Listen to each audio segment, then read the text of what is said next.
We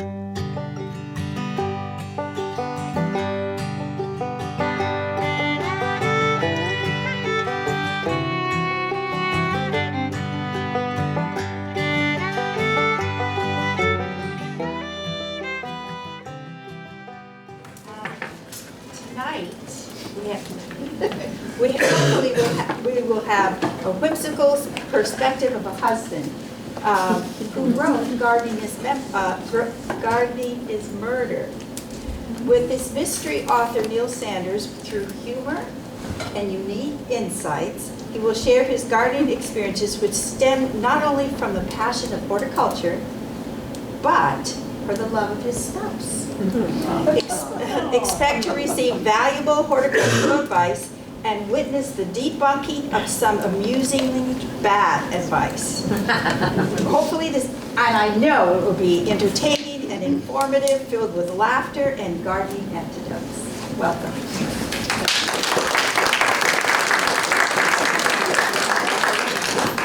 Trudy admitted to me that was written by ChatGPT. What can I say? We're all going to be out of work pretty soon, I guess.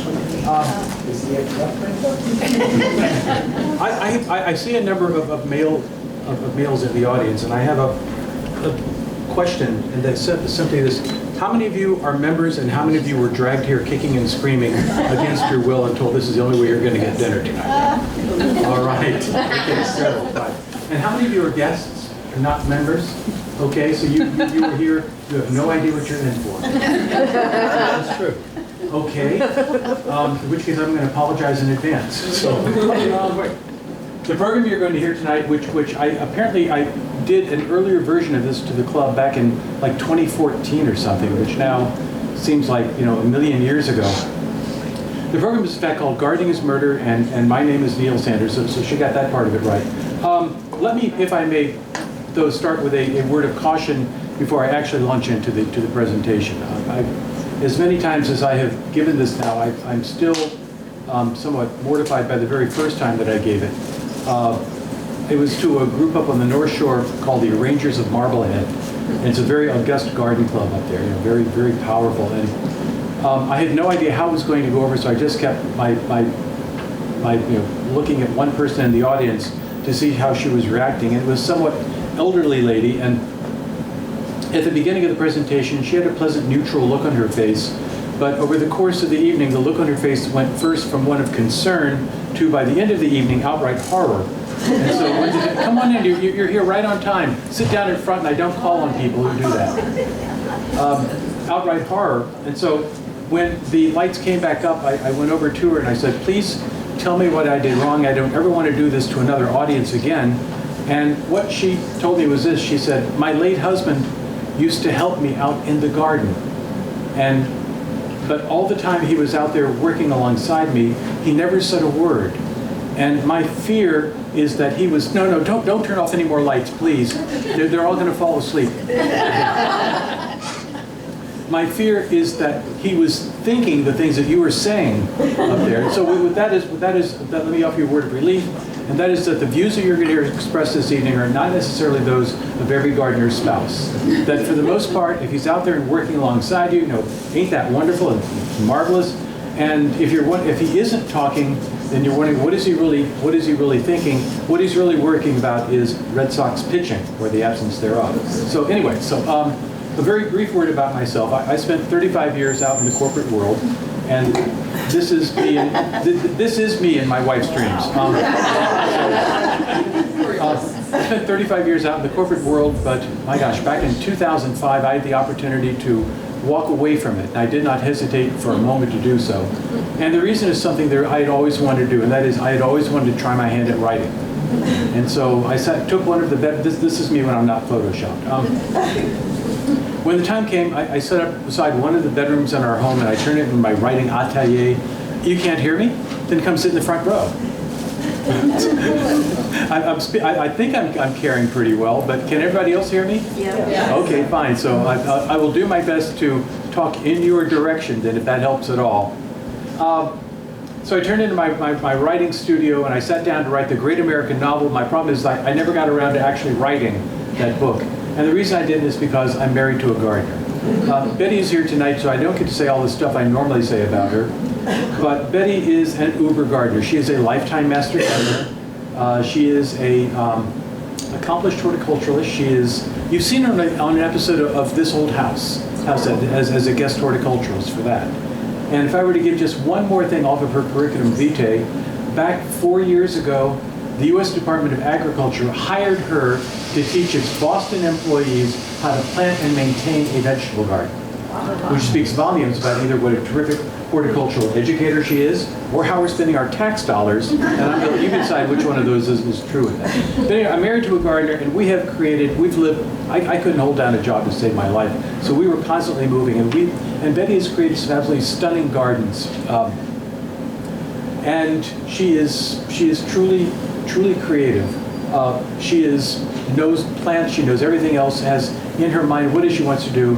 She has given me a very specific role in the creation of these gardens. I'm allowed to dig holes and I'm allowed to move rocks. That is the extent of what I'm allowed to do, because otherwise I'm going to screw it up. So anyway, but the other neat thing about married to be somebody like Betty is that you're constantly being invited to go places, and we have been all over the world, attending gardening colloquia and such, and so also on some vacations.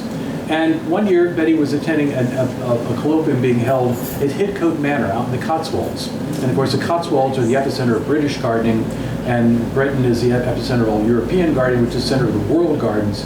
So anyway, but she's in there learning all about the latest cultivars and propagation techniques and such. And I'm simply left to wander the estate. And what I noticed on that and on subsequent places that we went to is that I'm interested, because of my business background, in the gardening hierarchy. And at the apex of it is this guy, the head gardener. Now this is the head gardener at Hidcote, but it doesn't make any difference where you go, because at every great estate, they all look just like him. They're all 6'3", they are Oxford by way of Eton, they have the silver hair, and they speak in the dulcet baritone voice. And you will buy anything they have to sell simply because they are so darned charming.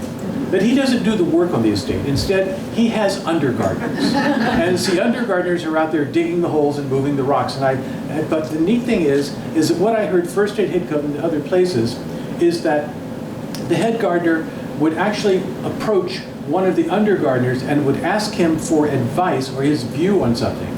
And I heard a conversation with something along the lines of, Old Ned, because their names are always Old Ned.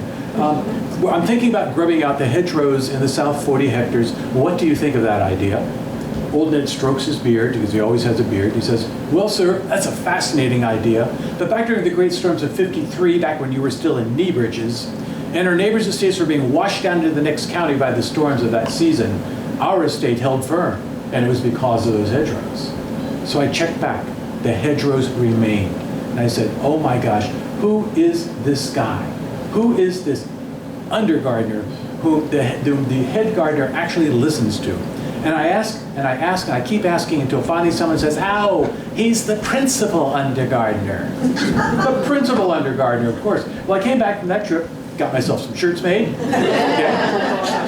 Started a blog now in its 15th year called The Principal Undergardener, and so I have become the Principal Undergardener. Wonderful. Hasn't changed my job around our garden one iota. All still I do is dig holes and move rocks. But what has happened is this. I've had this terrific opportunity to get to know gardeners and the way that they garden, and to create some ideas that maybe I want to be able to share with you this evening. The first thing I'm going to share is something really, really simple, and I call it the rule of 3. And the rule of 3 is something, you're already nodding. Why? It's, you know what it is. I've heard of this. Okay. The rule, if you're in the business world, you've got to be able to state your idea in a single declarative sentence, and here it is. The rule of 3 is this. The introduction of any one new plant into a garden requires the digging of a minimum of 3 holes. And I see heads nodding all over the places, but this should not be. We should, 1 hole, 1 plant. That's the way it's supposed to work.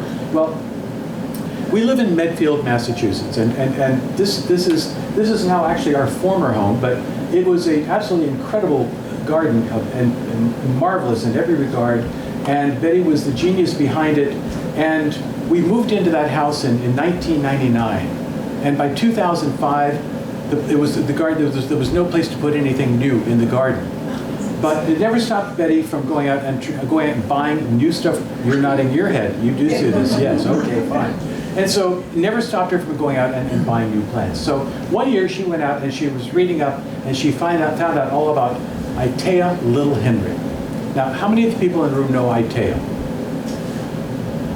This is only about a third. This is the perfect zone 5, zone 6 plant. I mean, this thing is incredible. Look at this thing. Beautiful glossy green foliage on it. I mean, it's absolutely wonderful. Long tentacles of flowers that last all the way through June. And this is what it looks like in November in our garden.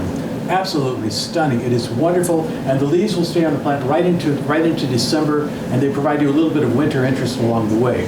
The reason most people don't know Itea is because the principal cultivar of it is called Itea Henry Garnet. And Henry Garnet is 10 feet tall and 10 feet wide, so it's too big for most gardens. But Itea Little Henry is a dwarf variant of it, and it actually stays true to form and does not creep around. And Betty said, I must have this plant. So we go out and we buy one, but now we have to find a place to plant it. Okay, this is a native shrub, okay, a tough native shrub. Once this thing is going to be in the ground and established, you're never going to have to water it again, and it'll take relentless all-day sun, shade, whatever it is you want to throw up against it. This is the plant for something like that. So we know already, Betty says, oh, I think I already know where I want to put it. She wants to put it out in the shrub bed, right out in front of the garden. This is right out by the streetscape. This thing gets relentless sun from basically dawn until mid-afternoon. And so we never water this bed because it's all filled with tough native plants. She says, this is where it's going to go in. But the problem, as you can see, is it's full. So what we have to look for is the candidate for removal. So we walk through the bed looking for somebody who maybe isn't quite as happy as they should be. It isn't hard to find. There's a baptisia in there. And it is the unhappiest baptisia you have ever seen. And the reason is that it's either getting way too much sun or not enough water, but it blooms for about 3 days a year and then it just goes dormant. So we do what we have to do. We dig a hole, out goes the baptisia, in goes Itea Little Henry, which has been thriving there ever since. But what are you going to do with the baptisia? Are you going to send it off to the great compost heap in the sky? Not in our garden. We go looking for another candidate removal, and it's 15 feet away, and it's the stand of hypericum. This is, you're probably wondering, what is a ground cover doing in a shrub bed? It was a gift. And Betty does not return gifts. She plants them at least for a period of time. But this is the happiest hypericum you've ever seen. This hypericum starts blooming the 1st of May and will bloom right through to the end of September. And the reason is because it's getting drowned in water. And I just finished saying we do not water this shrub bed. Well, we have neighbors. Over on this side is a nice, wonderful, sane family. Lovely couple. But over on this side is a family whom I will, to protect their innocence, simply call the McStupids. The McStupids have a lawn sprinkling system. They have no idea how it operates. They have no idea how that they're actually supposed to maintain it. So when it unfreezes in March, it comes on and immediately starts watering their lawn, of course, and it waters the sidewalk, the street, and a corner of our garden where this hypericum is located. And so that's why the hypericum is so happy. But it doesn't belong in a shrub bed, and we need space in order to go find a place for the baptisia, so we dig it out. Okay? There it goes. It's going to go out. And so once again, what are you going to do with this plant? Well, very simple. We have a transplant bed. It sits off to one side of our garage. It is 15 feet wide, 40 feet long, and into it go all the plants that have lost the game of musical chairs in our garden. And every spring, the Medfield Garden Club has a plant sale. In some years, Betty has sent upwards of 120 plants to that sale. I mean, you're trying to get 25 plants out of each person? Here, this is the queen of divisions over here. Now, divided into small plants. I understand, right, okay, yes. Okay, the hypericum went into like 15 pots, okay, so that, but still, that leaves a lot of plants left over for doing that. But once again, so you've got that, so now you understand the rule of 3. This is how it works. And so I'm sure it never happens in your garden. Every good rule also should have a corollary. The corollary to the rule of 3 is what I call the rule of the rock. And the rule of the rock is, the rule of the rock is simply this. This is New England, okay? If you put a shovel on the ground, you are going to hit a rock. But what you did not know, it is actually possible to know the size of the rock that you're going to hit when you put the shovel into the ground. And the way you do it is this. Betty hands me a plant. If she hands it to me, she says, just heel it in somewhere. I know that when I put the shovel in the ground, there's going to be nothing more than just a few pebbles. But it's when she says, it must go right there. This is where this plant will look absolutely wonderful. It's going to go right there. I know that 3 inches below the surface, there is the top of a rock, and it goes down 8 feet, and it's 4 feet wide. And this is the absolute apex of where it is, and it's going to take me all summer to dig that rock out in order to put that one plant in. The reason I know this is because this rock wall did not exist when we moved into our house. Eventually got to be 125 feet long, 4 stones high, 4 stones deep. Every rock in it, a product of having planted something in the garden. Okay, so the rule of 3 and the rule of the rock. I'll move on to something now more complicated, so pay attention. And I call that the cascade effect. And the cascade effect, once again, simple declarative sentence is simply that there's no such activity as just planting something. Okay? You have got a lot of great nurseries around here. I mean, boy, you are rife with them. But for us down, down south of the Pike, we have Western Nurseries. It is an evil place. I mean, I mean it's evil. It's. Google on their self-driving cars, they've got nothing on Western Nurseries. If you get into the town of Hopkinton, just take your hands off the steering wheel, your car will take straight down 135, it's going to pull into their parking lot, it's going to find a parking space, your trunk is going to go up, and plants are going to come out of in droves, put themselves into your car, and they just hand you a receipt on the way out, and you're saying, what happened? But Betty goes and she falls in love periodically, and one year she went and she fell in love with Pinus strobus pygmaea. Now I can only say that properly once per day, so from here on in, it's the pygmy pine. But look at this marvelous plant. Low mounding habit to it, terrific for your garden structure. Long blue-green needles, only grows about an inch or 2 a year. And Betty says, I already know exactly where I want to put this plant. I'm going to put it right in the middle of my inner sidewalk bed. This is that driveway coming up to our house. This is our front door right here. You're going to come up our sidewalk and you're going to come up to the plant right there. And Betty says, that's where we're going to put it in. No questions, anything else. So I've got the pygmy pine in its swaddling clothes. I've got a bucket of compost. I've got my spearhead spade ready to put the shovel in the ground. When Betty says, stop. What are we stopping for? Oh my gosh, can't you see it? It's a solidagio. The solidagio is self-seeded itself into the bed, and it's going to take over the entire garden if we don't pull it out now. So we take some time and we pull out each and every piece of solidagio. Okay? You have a guilty look on your face. Is there a reason for that? Just asking. I'm sorry. Okay. So we take care of all of the solidagio, but now she's looking around, she says, oh my gosh, the peonies that bloomed so beautiful back in May, now they're simply with just seed heads sitting above foliage line, and that doesn't look very attractive, so let's go ahead and take care of those. So we take care of the peony seed heads, but now she's noting the allium which blooms beautifully, and they even they look beautiful when they dry out, but now some of them got knocked over by wind and rain, and so we have to go ahead and take down all the broken allium umbels. And then she's looking at the iris, the beautiful iris is now just these ugly gray ground blocks up on top of these tall stalks, so I have to take down each and every one of those. And then there's the columbine which blooms so beautifully, but now they're past, and now the seed heads are starting to close up and dry out, and we're going to have columbine seed all over the garden if we don't cut off those seed heads, so we cut off all the columbine seed heads. And now she's looking at the salvia. The salvia had stopped blooming because I neglected to trim it back down to that next little 4-leaf growth node in there, and so when I've done ahead and taken care of that, then the rule of 3 takes over, because there's a geranium sitting right where I'm supposed to go ahead and plant the pygmy pine, and sitting next to that is a Stokes aster, which would have been encroaching me there, so I got to find a home for that too. And when we've done all that, here it is. This is the plant in its new home. There it is. That is the pygmy pine in its new home. And all it took to put in that one little plant was 6.5 hours to do all of these other things.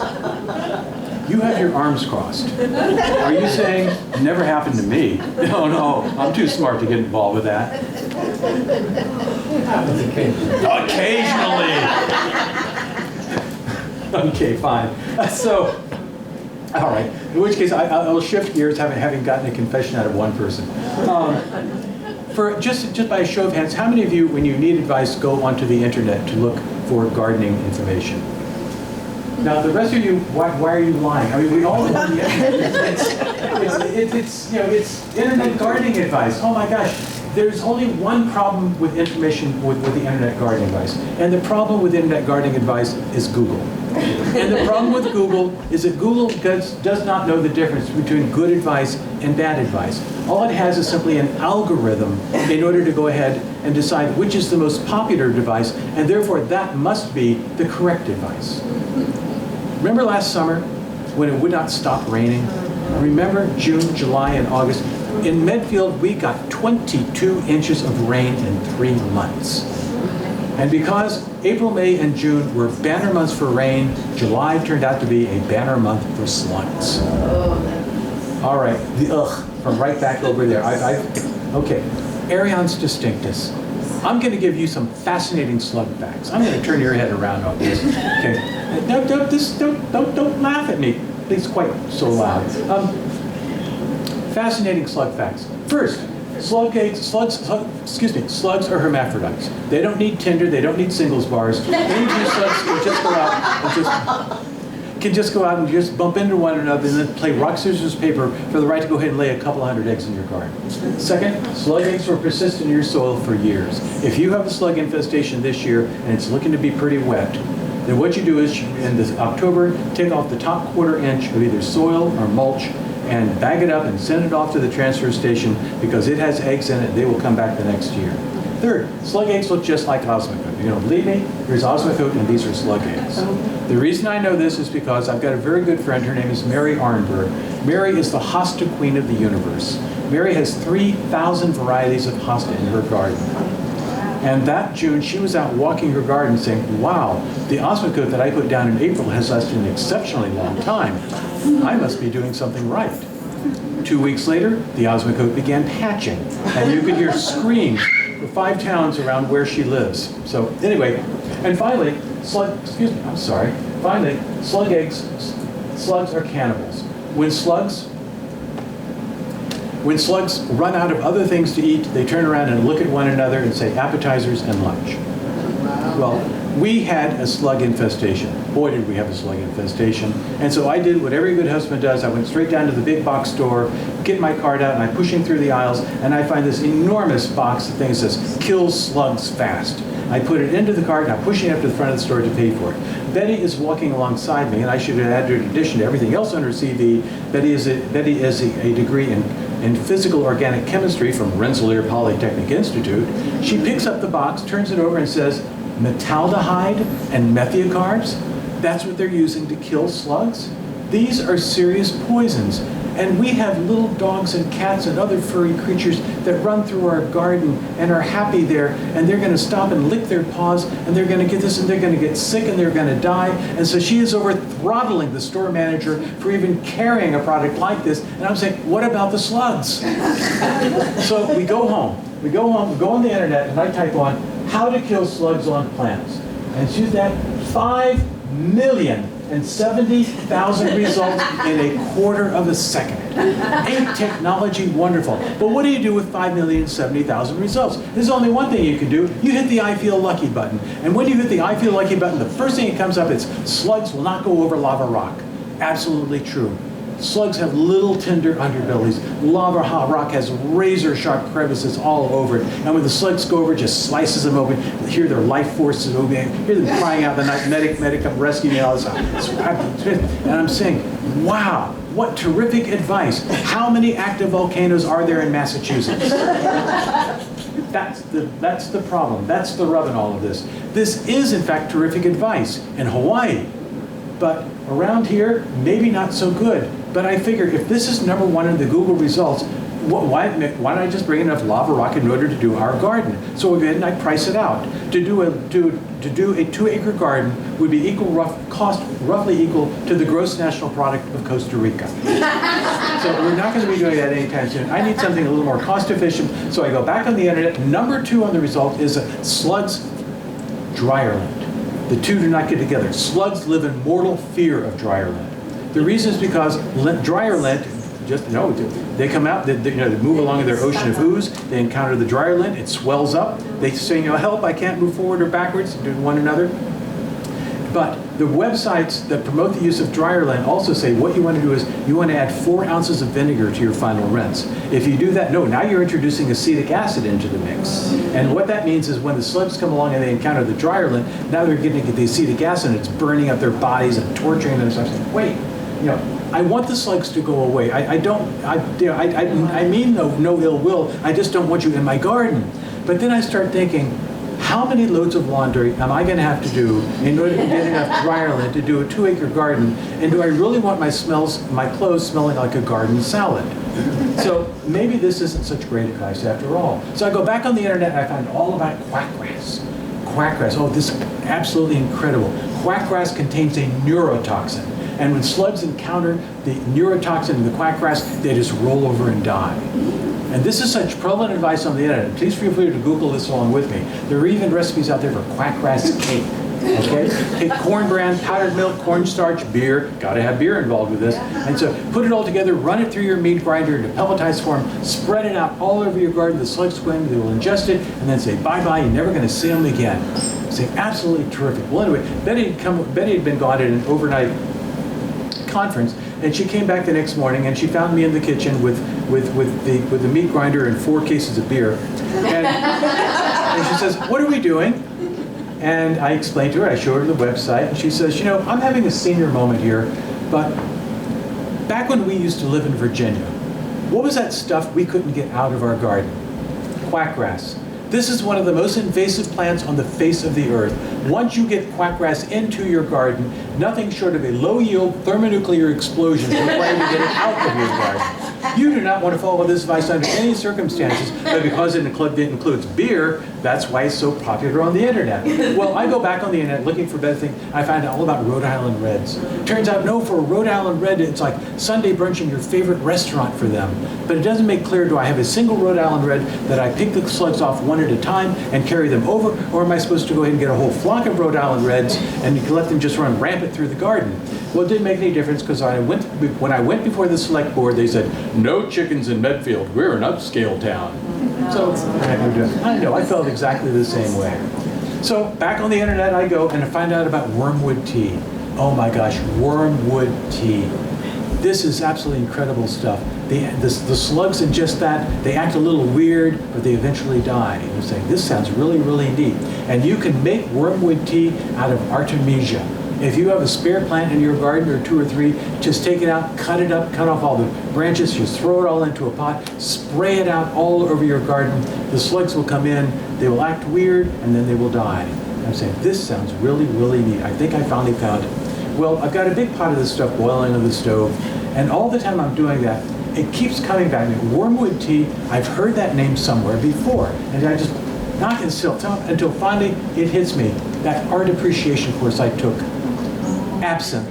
This is the active ingredient in absinthe, that 19th century narcotic that had all of Paris stoned. And so it isn't just that the slugs are going to be out there having psychotropic out-of-body experiences. It's also all the dogs and cats that are going to come in, and they're also going to lick their little paws, and it's going to be, oh, we're going to have a fine old time. So I figured, no, maybe I don't want to have anything to do with this either. But then I come on to quassia, and I finally found the perfect solution to the whole thing. Quassia is a native of Ecuador. There are quassia shrubs on every street corner in Quito, and this is such an effective slug repellent that there is no word for slug in the Spanish dialect spoken in Ecuador. Honest to gosh, yes. It is the perfect solution to all of this. And the websites that promote this say, what you'll have to do is just simply get your hands on some quassia extract, and then spray it out all over your garden. Use it liberally, and then just go ahead and say adios to the slugs because you're never going to see them again. I figured this is terrific. So I go looking for quassia, and that's when I found out that quassia extract is $400 an ounce. The entire supply of quassia is controlled by the quassia cartel operating out of Ecuador, and they're the ones who are putting up all these websites that are getting you to buy their stuff. So we're not going to do that. I'm getting desperate. Now I'm getting down to like page 32 of the results, and the next one I find is from the Master Gardeners of Iowa, and what they're saying is use iron phosphate. Iron phosphate comes in pelletized form. I heard that one before. Spread it out all over your garden. Heard that one too. and just keep spreading out there, and the slugs will come in and they lose their will to live. No kidding. No, they stop eating. And so what they do is, I mean, they sit around feeling morose, and one says, you know, I think we ought to binge watch The Handmaid's Tale. We're just going to read bad French poetry to another. But then they all roll over and they die. And they didn't remember thinking about slugs being cannibals. The next wave of slugs come in. They see the ones over here dying and say, hey, I think I see my next meal. They ingest them, and the next thing you know, they too are saying to one another, haven't seen any good movies like, you know, Thelma and Louise in years. So I'm saying, this sounds pretty good, but, you know, why is this on page 32 of the Google results? Why? Because it's so boring. Where is the exploding slug? Where are the miracle claims? Well, you know, why isn't it $400 an ounce? This is inexpensive, and it's exactly what you wanted all the way along. But because nobody gets that far, that's why you don't hear about it. Okay, so that's the problem. I'm sorry? That's what it still is. Well, now you know. Okay, so that's my problem with the internet. But there are lots of other problems we have to deal with, including the problem with wildlife. Oh no, you're shaking your head. No, you don't have any problems with squirrels, do you? Please, no. And here's your takeaway for the evening. The animals that are in your garden have never seen all those cute Walt Disney movies that you and I grew up on. Okay, that's the thing you have to learn from all of this. Do any of you compost? Are you a composting club? Oh my gosh, please invite me back forever. This is wonderful. I never get this many hands. I usually get one, something like that. Composting, we have like the 5-bin system back across the back of our property, and everything that from the kitchen out there, everything else goes in, and we return it 4 times a year and everything. It's wonderful. But for the stuff that comes out of our kitchen, we have this thing called the earth machine. And this is marvelous. What you do is you put in all of your kitchen scraps except for bones, you know, milk solids and things like that, and fats, and put in some leaves into it. You know, we throw the rice in, whatever it's got, and next thing you know, you are taking black gold out of the bottom of this, and it's starts producing like in 15 weeks, and then produces continually thereafter. It's absolutely wonderful. And so we believed in so much that we managed to get the Medfield Garden Club in the business of selling them. And so there is actually a state program out there which will allow a 501c3 organization to sell these basically at the wholesale price that they acquire them for. So a $120 composter basically gets sold for like $45. And the way that we promoted them was we promoted them through the schools. I mean, we have managed to place more than 800 composters in a town of 10,000 people. You did not know this. Medfield is the Saudi Arabia of compost. Okay? And the way that we made it all happen is we worked through the town's elementary schools. Okay, in the second and third grades, second graders create a garden right on school property, and it's a STEM program. You're figuring out all the geometries and such of it, and they actually plant the garden, they weed it, and they put all the weeds and such and the extraneous stuff into the composter. And then the kids go away for the summer. Master gardeners come in and work on it for the summer months. The kids come back in the fall now as third graders, and they go ahead and they, you know, not only keep planting it, but now they begin harvesting it. And every October, there's a harvest dinner for the third graders and their parents, where they actually eat the food that they themselves grew out of their own garden. And it's marvelous that the kids now understand where the carrots and the onions and the beets all come from. And it's terrific. But the piece de resistance of the evening is when they take them outside and they lift up the composter and they show them this mountain of compost that they made themselves. And the kids' eyes all get wide and saucer-shaped, and they say, "Mommy and Daddy, we got to get a composter." And they're going to say it 1,100 more times before they go to bed. And starting at 6:30 the next morning, "Mommy and Daddy, we got to get a composter." Until the next thing you know, our phone is ringing off the hook of people saying, "Please sell us a composter." We say, "Come on down to our driveway, we'll fix you right up." So it worked out pretty well for us. Our composter worked very well for many years until last November when I went out and I found this. I found that a squirrel had gnawed a hole 1.5 inches wide through 1/4 inch thick plastic. You're thinking they can't do it. Oh, yes, they can. They're dedicated. They got nothing else to do with their time except cause mischief, okay? And I know that it's a squirrel because there's a trail of scraps going down, leading into the woods, and in the distance I can hear the sound of a squirrel belching. I am not going to be defeated by any squirrel. I know just what to do. I just go into my own garden, my own garage, and I find a metal pot and a brick. I put the metal pot right over the hole, and then I put the brick in place behind it. Yes, you're naughty. This is what we would all do, okay? And you know the squirrel's going to come into it. It's going to instead of finding all the kitchen scraps, it's going to be in this little metal jail cell, and so it's going to end up beating its little fist against the wall. No one's going to come to its rescue. It's going to slink back outside, go in the woods, and eat acorns the way they're supposed to. I come out the next morning, see how well it's worked. And look what they've done. Look what they've done. The Grand Council of Squirrels have gotten together, and they have basically gnawed twin holes in this, okay? The holes are now 3 or 4 inches wide, twin trails going off into the woods, and out of the woods there's now a whole chorus of squirrels going, na na na na na. And I understand at this point that this is not Walt Disney territory, this is Looney Tunes land, because I am there and I am Daffy Duck saying, of course you know this means war, okay? Well, we got a hardware store in Medfield called Will's, and whenever you got a really serious problem, you go see Will himself. And I take down the 8x10 photos of this to him, and his eyes light right up. He's like, I am gonna fix you up, and oh, what genius he comes up with. 10 feet of 1/4-inch steel mesh hardware cloth to go around the inside. Try and gnaw your way through that, you suckers. But this is the genius part, the outside. Barbs. 2-inch long sharpened steel barbs at every corner of the composter. They're going to come up tonight, they're going to get their paws on, they're going to rattle blood, stigmata, everything, white flags of surrender. I can't wait. I'm out there at dawn the next morning to see how it's all worked out. Look what they've done. Look what they've done. They gnawed the composter in half. They emptied it completely out. And I'm saying, what are you going to do? This is what it looks like now.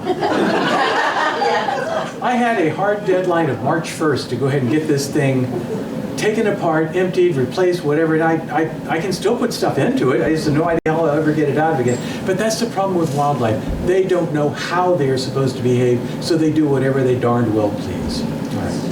Something near and dear to my heart is the economics of gardening. And if you have one other takeaway for the evening, it should be this, that whenever you garden, just keep repeating the mantra, you're in it for the fun, okay? You're in it for the fun. Say it all loud. I'm in it for the fun. Thank you very much. Okay. Well, we are vegetable gardens, but we have gardeners, but we have way too much shade because of all those plants that we have at our house. And so we are part of our town's community garden. And one year that I decided that we have a 600 square foot plot there. And I said one year that I wanted to grow potatoes. So I dug a pair of trenches, 5 feet long, 1 foot deep, 1 foot wide, sifted out everything that looked like a rock into it, cleaned it out completely. I went out and bought a pound of those prime russet seed potatoes, cut each one up into 16 pieces, and I sprinkled it out along the bottom of each one of my trenches, covered with a little bit of soil, put some water over it, and the next thing you know, I've got the beautiful potato greens coming up here, and in just a couple of weeks, I've got potato plants coming completely out of this thing, and I know I'm going to have an absolutely wonderful summer with this, and everything is going to be terrific, and it really was terrific for almost a month until one day I come out, and there they are, the Colorado potato beetles. Colorado, Massachusetts. How did they get here? I am a man of science. I believe in data. Don't try and tell me this is parthenogenesis or spontaneous combustion or whatever you want to do. I know where they come from. United Airlines. They're not content with simply sending your dog to Japan or pulling off the lowest fare passengers to replace them with full fare passengers. They've introduced in feed and breed excursion fares because our house lies right on the flight path coming into Logan from flights coming out from the Mountain West. And I know they're dropping the larvae down into our garden. That's how they got there. But what I also knew was that I was not going to be defeated by potato beetles. And so I went out every single day on potato beetle duty. Turn over each and every leaf, and every time I found eggs, smushed them until my fingers were yellow. Whenever I found the nymphs, you pop them off. But for the adults, I had a dedicated pair of pliers all summer long, and I would, whenever I found an adult, crunch. Satisfying, made my day.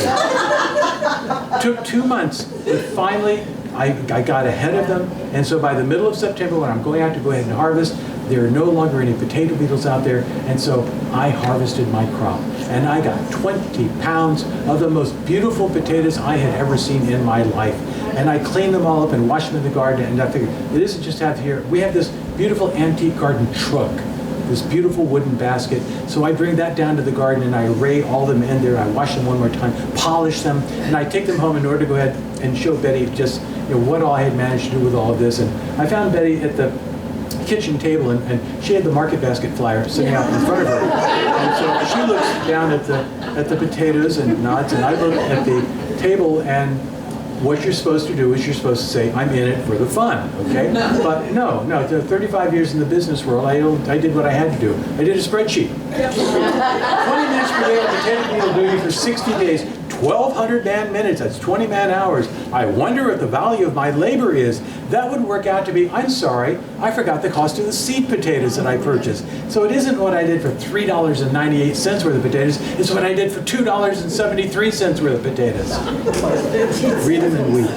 I have not grown any potatoes since this year. Okay, we already have our garden laid out. We're going to have 10 different varieties of heirloom tomatoes. We've got 2 different varieties of corn, such that we will start harvesting in the middle of August, and we'll be picking right through the end of September. We grow okra. Nobody grows okra, and I love okra. And so don't grow the stuff that they're giving away. Plant the stuff that is going to make you happy. Okay, so anyway. But sometimes you don't think about the value of your labor because there are things more important. I know that because I removed a stump or two in my time. This is the house that we moved into in 1999. And the house then, it was then 3 years old, and the people who had built it had put in this cute little river birch right out there in the front of it, and it had 5 stems, and it was a cute little tree. Trouble is, 5 years later, this is what the river birch looked like. And so I figured something's going on, and I better figure out what it is. So a little bit of research turns out that river birch is not, it sounds like it wants a cool, clear, gurgling mountain stream. No, it'll take anything it can get, including what's in your septic tank. And they had planted this tree 10 feet from the cap to our septic tank. And I know what's going on there underground. Do you know what it costs to replace a septic tank in Massachusetts? Some of you are nodding. You do know. All right, okay. It's, talk about the gross national product of Costa Rica. Yeah, that's what it is. Okay. So I did what I did. On a cold and frozen February morning, I went out with my chainsaw and I simply cut that sucker down. Cut it into fireplace lengths. No, it burned for 3 solid years. That's how much it had grown in its 8 short years of life. But I was left with a stump. So I got to do something with that, and Betty's not going to let me leave it there. Well, then again, maybe she could, but no. I decided I'm going to call in a stump grinding service. The guy comes out, takes a look at it, and says, yep, I can take care of that next Tuesday. I say, fine. Didn't even ask him the price, just said, go ahead and do it. But Betty, who was standing next to me, says, excuse me, what is a stump grinder, and what does it do?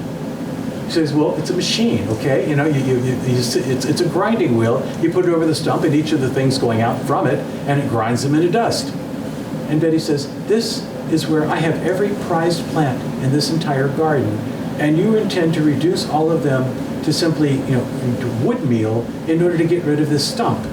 And I'm saying, I think I know where this conversation is heading. I have nothing to do with it. So I say, okay, what we're going to do is we're going to buy a sundial, put it on top of the stump, call it Garden Art, declare victory, and get on with our lives. And Betty says, no, we are not going to do anything of the kind. We are going to dig out that stump ourselves, which is every man who has ever lived knows you are going to dig out that stump yourself. That is what I did. It took me 6 weeks. I dug down 4 feet.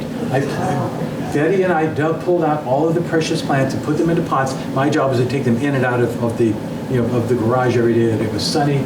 We followed every tendril of that out, including the one which had pried up the lid to the septic tank. We got it in time. But look what happened when we replanted. All of a sudden, what had been a shade bed turned into this beautiful sun garden. And how do you put a price on that? Okay, I'll leave this part of the presentation with what I call the garden bench conundrum. How many of you have benches in your gardens? Isn't that incredible? We all have benches. Wow, look at the benches we've got. But this one looks like we took it out of Hyde Park in London. This is a beautiful metal bench with a fir motif. We actually did steal this out of the Tuileries and just put it under our seat coming home. We have a bench in the back of our property just to overlook the pond behind our house. But there is a problem. And the problem is simply this. I never sat in any of those benches last year, or the year before that, or the year before that, or any of the years that we've ever had any of these benches. And the reason was, I never had time. Yeah? How can that possibly be? That's where you rest and complain about your back hurting, like you just done at the beginning. That's where you rest and demand a beer.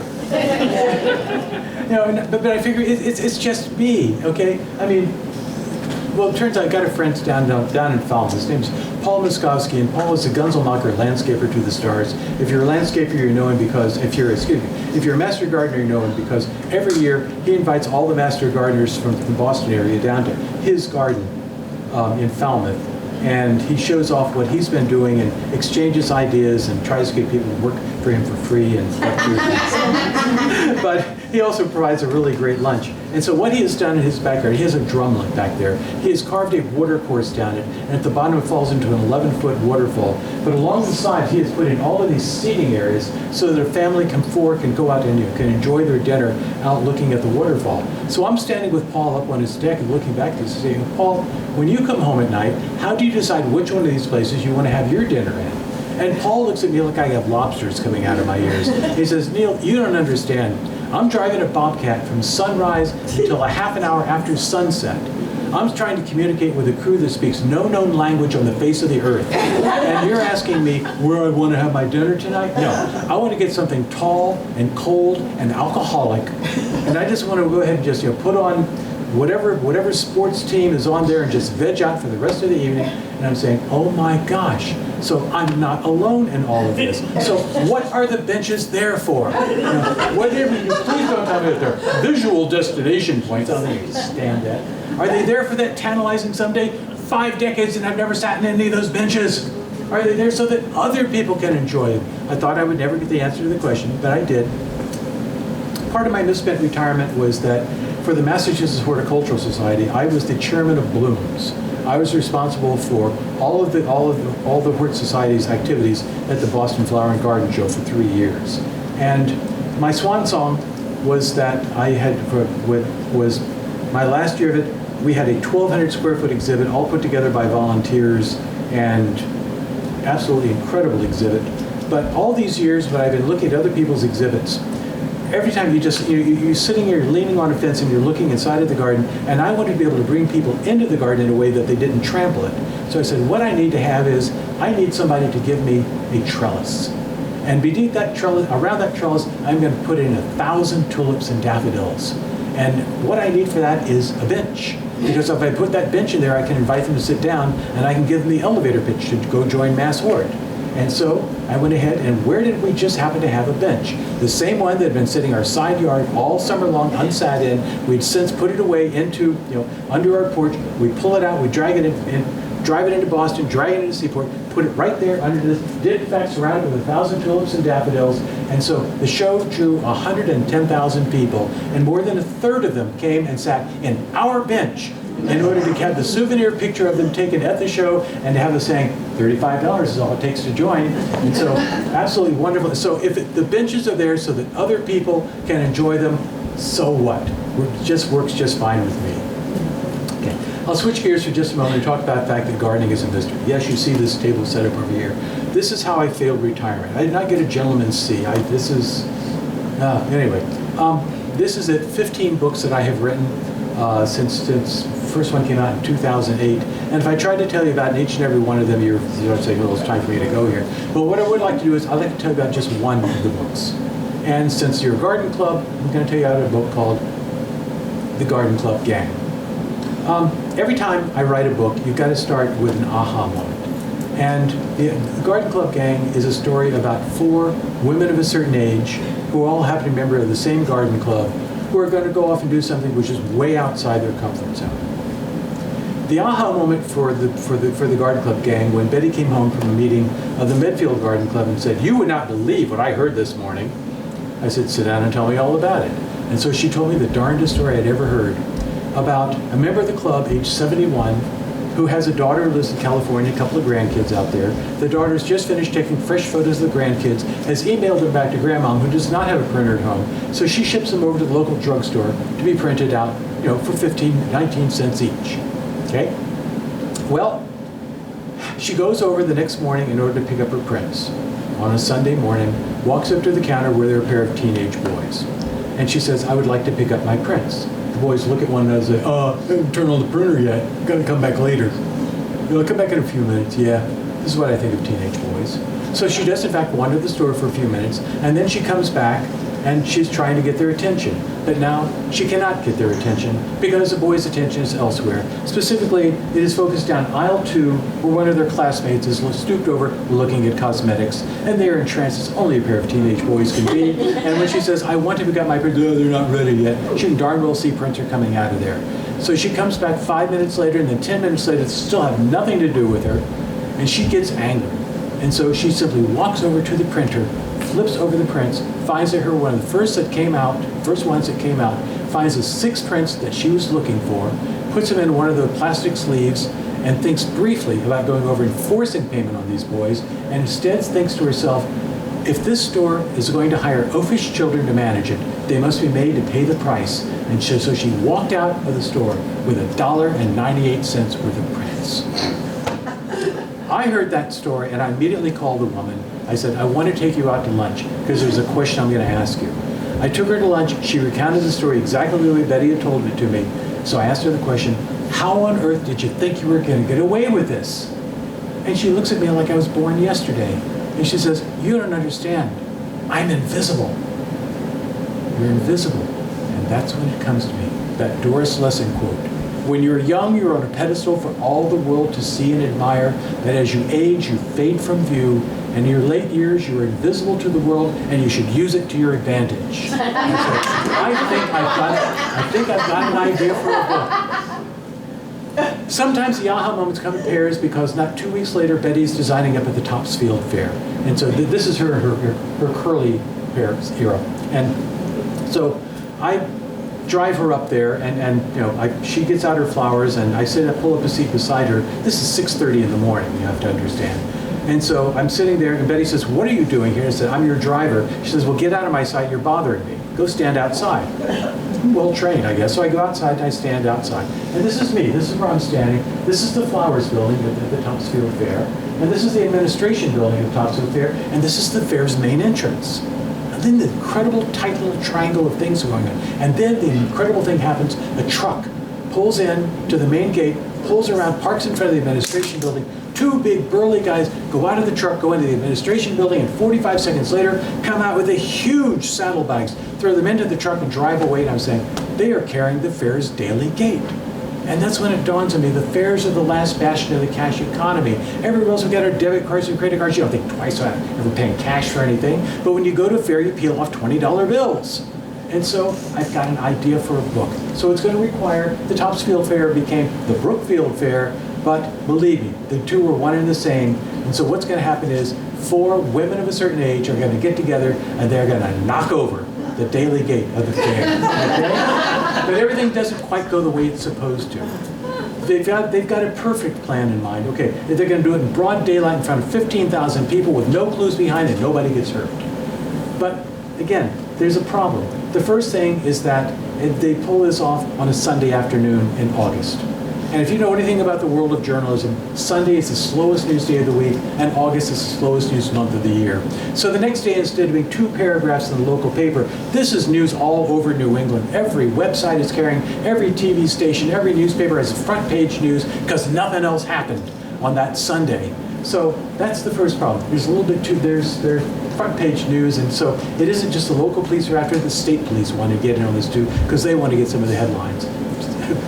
Massachusetts State Police need good news. Goodness, what could be wrong with that? Anyway, so the second one is maybe a little more serious. They thought they'd get about $125,000, and every website the next day all says, fair officials say they got $128,400. They know darn good well, though, that sitting up in the attic, they have $500,000. Why are the fair officials lying? You think I just finished telling you the plot of the book? No, you're on page 78. You got another 187 pages to go. This isn't a whodunit. I told you what they did in the opening paragraph of the first page. So this is simply how are these ladies smart enough to be able to outwit some very bad people who want their money back and who also want to extract a little bit of revenge. So the Garden Club Gang, I originally thought it was going to be a standalone book. Instead, it turned into a series of 4 books in which I send out my ladies off on adventures to go into upscale nursing homes to look at the protect your asset schemes, reverse mortgages, and in Never Told a Lie, they take on romance scams. And each time with wonderful results. I also have a great series of books which featured Garden Club President Liz Flynn and Town Detective Liz Phillips and Detective John Flynn, who have now gone on 6 adventures together. And believe me, the Hardington Garden Club is down to like 4 members because they all keep getting murdered off. I've also got a great set of books which are standalone titles, which are some of my favorites in there. But anyway, I invite you to please come over, take a look at them, and if you're interested in buying them, the books are $15 each, and 10% of the proceeds go back to the club so you can hire a much better speaker than me for your next meeting. You've been a wonderful audience. Thank you very much.